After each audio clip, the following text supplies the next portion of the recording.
Taxes and the government. We need a government, that is for sure. Without governments, society would not be able, at our present stage, to organize infrastructure development, security, and so on. But there is such a thing as wasteful government or too much government. Just because it is a government does not mean it is always right, that it sets the right amount of taxes we should pay, and that it uses the money wisely without waste. So what is in our best interest, you and I, is to figure out how much we need to pay in tax.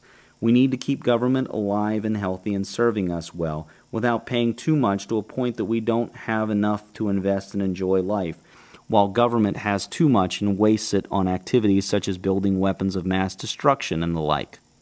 Governments across the world have tax rates ranging from 0 to 80% or so. Taxes are usually the person's biggest single expenditure. Within each country, you can arrange your affairs in ways that legally minimize your tax amount with the help of professional tax advisors. Winston Churchill once said that no person has the legal or moral obligation to arrange his or her affairs so that the government can put its biggest shovel in. I personally believe that the magic formula is 10, 10, 10, 70. That is 10% of your incomes in taxes, 10% in charity, 10% in long-term investments, and 70% for your enjoyment and spending. For that is what life is all about, enjoying your life, not struggling with it. Spending any less than 10% on government would kill it, and more than that gives it too much money, and it is because of this excess that we have, for example, too many deadly nuclear weapons that never really helped us. Military expenditure is the biggest total government expenditure worldwide. Yet military expenditure does not circulate in the economy or benefit us as much as other expenditure. A nuclear missile built and never fired is dead money. It just stays in a silo waiting to be fired. Yet the day it is fired, it causes even more destruction. Weapons just put us in a state of fear either way you look at it. The way to prevent war is not to build weapons, but to eliminate borders, division, and economic differences. The U.S. would have been far weaker and less stable today if it did not unite its states a couple of hundred years ago. Before becoming a federation of states, the U.S. had civil wars and travel and commerce barriers within itself. So that is 10% of your money going to government as taxes. After that, do not forget to spend at least another 10% on charity, doing things to uplift your society and hence yourself. And invest at least 10% in good long-term investments. Then enjoy and spend the rest. Be cheerful in your spending. Your spending causes the increased income of others and drives the economy. Imagine what would happen if everyone stopped spending.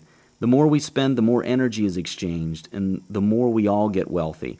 At first, this new 10, 10, 10, 70 arrangement may be a little difficult for some people to execute because they are spending all or almost all their money at the moment and have not arranged their affairs for optimal taxation.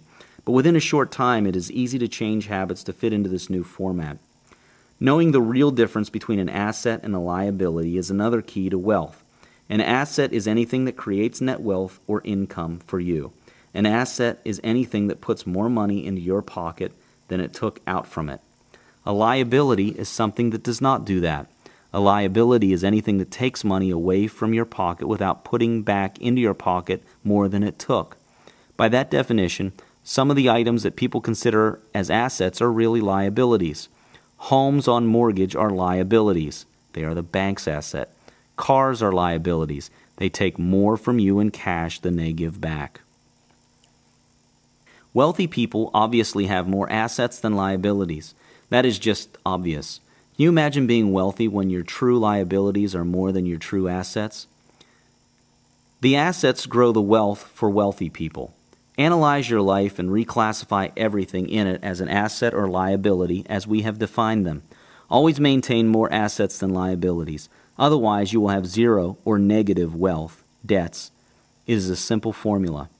There is nothing wrong with buying liabilities.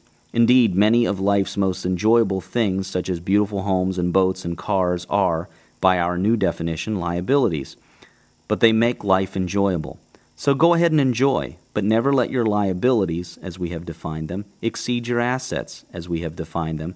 Otherwise, you will soon end up in negative wealth. Always maintain that positive balance. If you wish to have that nice home, the way to get it is to first work on having an asset that produces an income that is high enough to finance your mortgage. Then use it to pay for your house payments. So get assets first and use them to finance liabilities. By the way, you do not count yourself as an asset.